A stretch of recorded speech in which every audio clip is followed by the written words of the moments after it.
जय हिंद।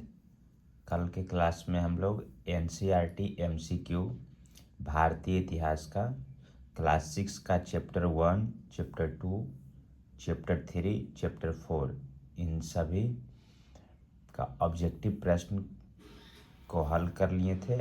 आज उसी श्रृंखला को आगे बढ़ाते हुए चैप्टर 5 के ऑब्जेक्टिव प्रश्न का सॉल्यूशन करेंगे।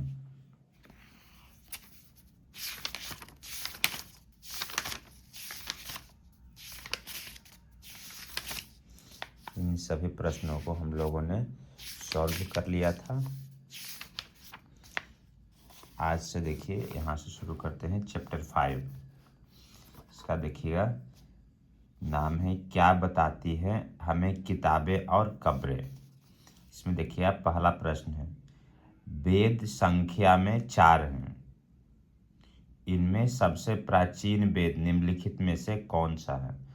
तो हम लोग जानते हैं वेद की संख्या 4 है, ऋग्वेद, सामवेद, यजुर्वेद और अथर्ववेद। इन सभी वेदों में देखिएगा तो सबसे प्राचीन वेद है वह है ऋग्वेद। ऋग्वेद की रचना देखिएगा 3500 वर्ष पूर्व किया गया था। चलिए अगला प्रश्न, ऋग्वेद के संदर्भ में निम्नलिखित कथनों पर विचार कीजिए। 1. ऋग्वेद में सभी सूक्तों की रचना पुरुषों द्वारा की गई थी। 2. ऋग्वेद की भाषा प्राक संस्कृत या वैदिक संस्कृत कहलाती है। 3. ऋग्वेद का उच्चारण और श्रवण किया जाता था, न कि उन्हें पढ़ा जाता था। उपयुक्त कथनों में से कौन सा कथन सही है। तो इसमें देखिए जो पहला कथन है, ऋग्वेद में सभी सूक्तों की रचना पुरुषों द्वारा की गई थी, ये कथन सही नहीं है। कुछ रचना देखिएगा यहाँ पे, अधिकांश सूक्तों के रचयिता सीखने और सिखाने वाले पुरुष थे। कुछ प्रार्थनाओं की रचना महिलाओं ने भी की थी, इसलिए कथन एक यहाँ पे देखिएगा गलत हो जाएगा। ऋग्वेद की भाषा प्राक संस्कृत या वैदिक संस्कृत कहलाती है, ये सही है। ऋग्वेद का उच्चारण और श्रवण किया जाता था, न कि उन्हें पढ़ा जाता था, यह भी कथन सही है। यानी 2 और 3 इसका सही हो जाएगा। ऋग्वेद में निम्नलिखित में से किन नदियों का उल्लेख सबसे कम हुआ है। सरस्वती, सिंधु, गंगा, यमुना और व्यास। तो इसमें देखिए ऋग्वेद में सरस्वती नदी, सिंधु नदी और उसकी जो सहायक नदियाँ, जैसे देखिएगा व्यास हो गया, सतलज हो गया, रावी हो गया, इन सभी नदियों का वर्णन कई बार किया गया, परंतु गंगा नदी और यमुना नदी का उल्लेख देखिएगा सिर्फ एक बार हुआ है। ऋग्वेद में सर्वाधिक वर्णित नदी थी वह है सिंधु नदी, और सर्वाधिक पवित्र नदी माना गया है सरस्वती नदी को, जिसे देखिएगा नदी तमा, माते तमा की उपाधि भी दिया गया था। अगला प्रश्न, सूची 1 में भाषा दिया हुआ है और सूची 2 में देखिए भाषा परिवार है, इन दोनों का मिलान करना है। पहला है संस्कृत। संस्कृत देखिए किस भाषा परिवार में है, तो भारोपीय, जिसको बोलते हैं भारत और यूरोपीय भाषा परिवार। दूसरा है पूर्वोत्तर क्षेत्रों की भाषा, तो पूर्वोत्तर क्षेत्रों की भाषा का जो परिवार है वह है तिब्बत बर्मा भाषा परिवार। तीसरा है मलयालम, तो ये तो सबको पता हुआ कि कन्नड़ मलयालम होता है द्रविड़ भाषा, तो इसका हो जाएगा द्रविड़ भाषा परिवार। और चौथा है मध्य भारत की भाषा, यानी ऑस्ट्रो एशियाटिक भाषा परिवार। ए का 4, बी का 3, तो यहाँ पे देखिएगा ए का 4 एक ही में है, ए का 4, बी का 3, सी का 2, डी का 1। ये हो गया।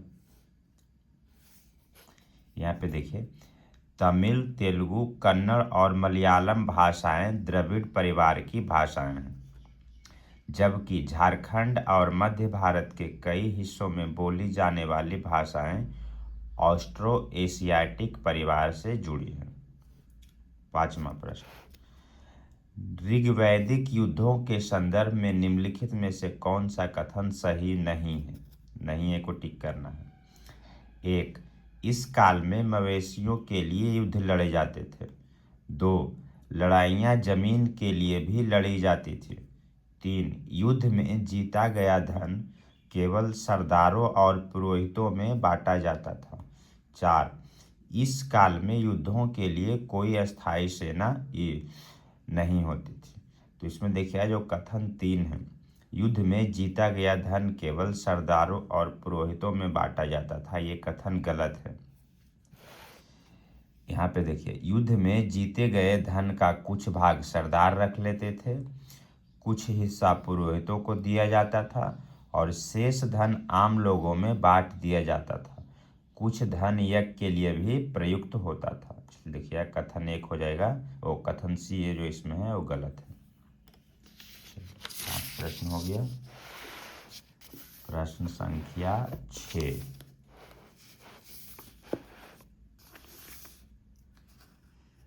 ऋग वैदिक काल में काम के आधार पर वर्गीकृत 2 समूहों पुरोहित व राजा के संदर्भ में निम्नलिखित कथनों पर विचार कीजिए।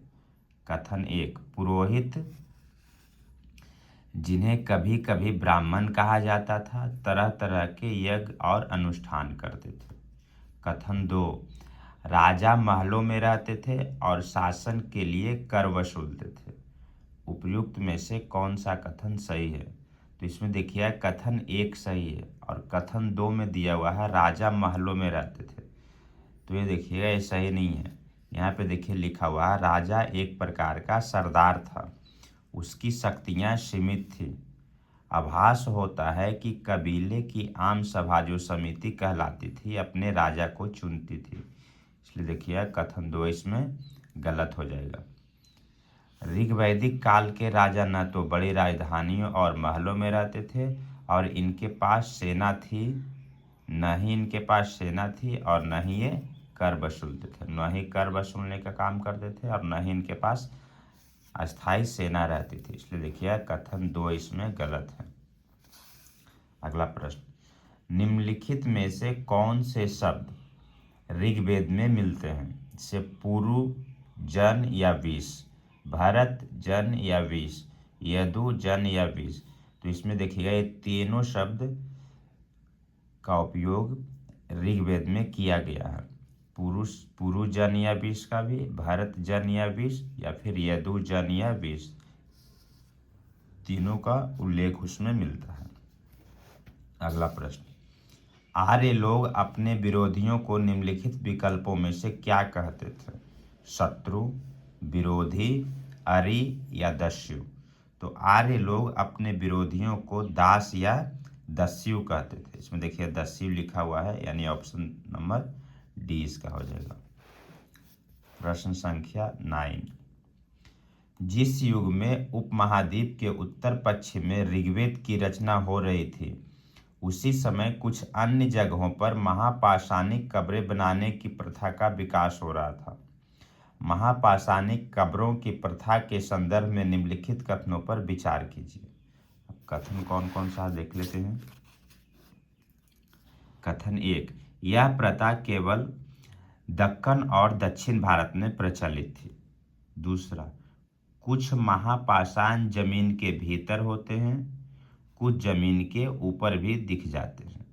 तो इसमें देखिए जो पहला है, यह प्रथा केवल दक्कन, ये गलती है, कश्मीर में भी होता था, उत्तर पूर्व भारत में भी यह प्रथा प्रचलित थी। और दूसरा है कुछ पाषाण जमीन के भीतर ही सही है और कुछ जमीन के ऊपर भी दिखाई पड़ते थे, ये वाला देखिए सही है। यहाँ पे देखिए पॉइंट लिखा हुआ है, कुछ महापाषाण जमीन के ऊपर ही दिख जाते थे, कुछ महापाषाण जमीन के भीतर भी होते थे। प्रश्न संख्या 10, निम्नलिखित में से कौन से चिन्ह जमीन के भीतर की महापाषाणिक कब्रों को दर्शाते हैं? पहला, गोलाकार सजाए हुए पत्थर, दूसरा अकेला खड़ा हुआ पत्थर, तीसरा पत्थरों के बड़े चबूतर। कूट का सही प्रयोग करके उत्तर दीजिए। तो इसमें देखिए गोलाकार सजाए हुए पत्थर और अकेला खड़ा हुआ पत्थर, ये दोनों देखिए महापाषाणिक कब्रों को दर्शाने का काम करते थे। अगला प्रश्न, सभी महापाषाणिक कब्रों में कुछ समानताएं हैं। सामान्यतः मृतकों को खास किस्म के मिट्टी के बर्तन के साथ दफनाया जाता था। इन बर्तनों को निम्नलिखित में से किस नाम से जाना जाता है? पहला, काले लाल मिट्टी के बर्तन। दूसरा, हरे नीले मिट्टी के बर्तन। तीसरा, सुनहरे मिट्टी के बर्तन। चौथा, भूरे चित्रित मिट्टी के बर्तन। तो इसमें देखिए, जो कब्र में समानता मिली है उसमें मिट्टी का जो रंग था, बर्तनों का जो रंग था, उसमें था काले लाल मिट्टी के बर्तन का वहाँ पे उपयोग किया गया था। यानी ऑप्शन नंबर इसका हो जाएगा ए। प्रश्न संख्या 12, महापाषाणिक कब्रों के संदर्भ में निम्नलिखित कथनों में से कौन सा कथन सही नहीं है? इसको टिक करना है। पहला, महापाषाणिक कब्रों से प्राप्त चीजें दफनाए गए लोगों की सामाजिक स्थिति में भिन्नता को दर्शाती है। दूसरा, कुछ महापाषाणिक कब्रों से एक ही परिवार के कई लोगों के कंकाल मिले हैं। तीसरा, कब्रों पर गोलाकार चट्टानें या खड़ी चट्टान रखकर चिन्ह बनाए जाते थे ताकि लोग आवश्यकता अनुसार शव को दफनाने दोबारा आ सके। चौथा, कब्रों में दोबारा जाने के लिए एक रास्ता होता था जिसे डेथ होल के नाम से जाना जाता था। तो सही नहीं है, तो सही नहीं है देखिएगा डी वाला। इसको डेथ होल नहीं कहते थे, ये जो रास्ता दिया गया था इसको बोलते थे पोर्ट होल। यहाँ पे देखिए लिखा हुआ है, जिसे पोर्ट होल कहा जाता था, न कि डेथ होल। अगला प्रश्न, इनाम गांव देखिए पड़ता था भीमा की सहायक नदी घोड़ नदी के किनारे। इनाम गांव एक आरंभिक गांव था जहां 3600 से 2700 वर्ष पूर्व लोग रहते थे। इनाम गांव निम्नलिखित में से किस नदी के किनारे स्थित है? भीमा नदी, घोड़ नदी, सीना नदी या नीरा नदी। तो यहाँ देखिए लिखा हुआ है इनाम गांव भीमा की सहायक नदी घोड़ के किनारे थी। अगला प्रश्न, चरक संहिता निम्नलिखित में से किससे संबंधित है? खगोल विज्ञान से, व्याकरण से, चिकित्सा से या फिर गणित से? तो देखिएगा चरक का संबंध था चिकित्सा से। आज से लगभग 2000 वर्ष पूर्व चरक नाम के एक प्रसिद्ध वैद्य हुए। उन्होंने चिकित्सा शास्त्र पर चरक संहिता नाम की किताब लिखी थी। वे कहते हैं कि मनुष्य के शरीर में 360 हड्डियां होती है, जो कि आधुनिक शरीर रचना विज्ञान की 206 हड्डियों से काफ़ी ज़्यादा है। मतलब अभी देखिएगा वर्तमान समय में हड्डियों की संख्या 206 बताई गई है, लेकिन चरक संहिता में देखिएगा हड्डियों की संख्या 360 बताई गई थी। चलिए अगला प्रश्न, यहाँ से चैप्टर 6 शुरू हो गया, राज्य, राजा और एक प्राचीन गणराज्य। यहाँ से चैप्टर 6 को कल के वीडियो में कवर करेंगे। आज के लिए